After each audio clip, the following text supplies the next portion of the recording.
అందరికీ నమస్కారం అండి. శ్రావణ మాసంలో లక్ష్మీదేవితో పాటు పరమేశ్వరుడిని కూడా పూజిస్తూ ఉంటారు. శ్రావణ మాసంలో శివుడికి అభిషేకం చేసినట్లయితే ఏం జరుగుతుందో ఈరోజు మనం ఈ వీడియోలో తెలుసుకుందాము. పరమేశ్వరుడిని బోళాశంకరుడని అభిషేక ప్రియుడని అంటారు. శివుడికి అభిషేకం చేసినట్లయితే కోటి జన్మల పుణ్య ఫలితం లభిస్తుందని కూడా చెప్తుంటారు. శివుడికి అభిషేకం చేయటం వెనక చాలా ఆధ్యాత్మికమైన ప్రయోజనాలు ఉన్నాయి. శివుడికి అభిషేకం చేసినట్లయితే మానసిక శాంతి, ఒత్తిడి నుంచి విముక్తి కలిగిస్తుంది. జలాభిషేకము శివుడికి చాలా ఇష్టమైనది. శివుడికి జలాభిషేకం చేసినట్లయితే మనశ్శాంతి లభిస్తుంది. మనసులోని కోపము, అహంకారము, అసహనము తగ్గిపోతాయి.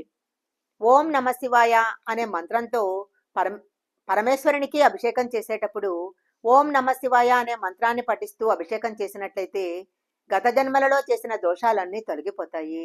కర్మబంధనాలన్నీ కూడా మెల్లగా విచ్ఛిన్నమైపోతాయి. పండ్లు, పాలు, తేనె, పంచామృతంతో శివలింగానికి అభిషేకం చేస్తే ఆర్థికంగా అభివృద్ధి లభిస్తుంది.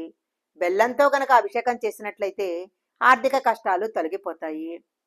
వేప నీరు, పాలు, తులసి, వేప నీరు, పాలు, తులసి నీరు, తేగ నీరు వంటి శుద్ధమైన ద్రవాలతో శివలింగానికి అభిషేకం చేస్తే శరీరంలోని రోగశక్తి, మానసిక కలతలు తొలగిపోతాయి. ఇంట్లో ఉన్న సభ్యులందరూ ఆరోగ్యంగా ఉండాలంటే వారానికి ఒకసారైనా, ముఖ్యంగా శ్రావణ మాసంలో శివాభిషేకం చేస్తే చాలా మంచిది. అభిషేకం చేసే సమయంలో శివమంత్రాలను జపం చేసినట్లయితే ధ్యాన సామర్థ్యం పెరుగుతుంది.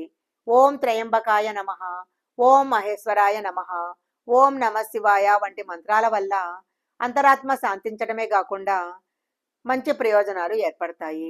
నీటితో శివలింగానికి అభిషేకం చేసినట్లయితే మనశ్శాంతి లభిస్తుంది. పాలతో అభిషేకం చేస్తే దీర్ఘాయుష్షు, ఆరోగ్యము లభిస్తాయి.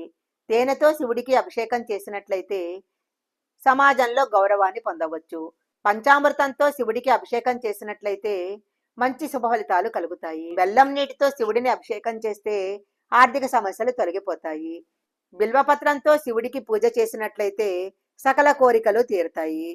శ్రావణ మాసంలో సోమవారం రోజు ఈ ద్రవ్యాలన్నిటితో కనుక శివుడికి అభిషేకం చేసినట్లయితే కోటి జన్మల పుణ్య ఫలితం లభిస్తుంది.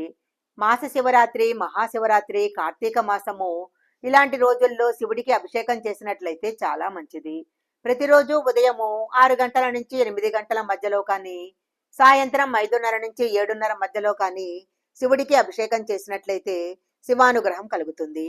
ఈ వీడియో కనుక మీకు నచ్చినట్లయితే లైక్ చేయండి, షేర్ చేయండి. ఇలాంటి మరిన్ని వీడియోల కోసం మా ఛానల్ సబ్స్క్రైబ్ చేసుకోండి. పక్కనే ఉన్న బెల్ ఐకాన్ యాక్టివేషన్ చేసుకుంటే మేము పెట్టే వీడియోలన్నీ కూడా మీకు ముందుగానే నోటిఫికేషన్గా వస్తాయి. మరొక మంచి వీడియోతో మళ్ళీ కలుసుకుందాం.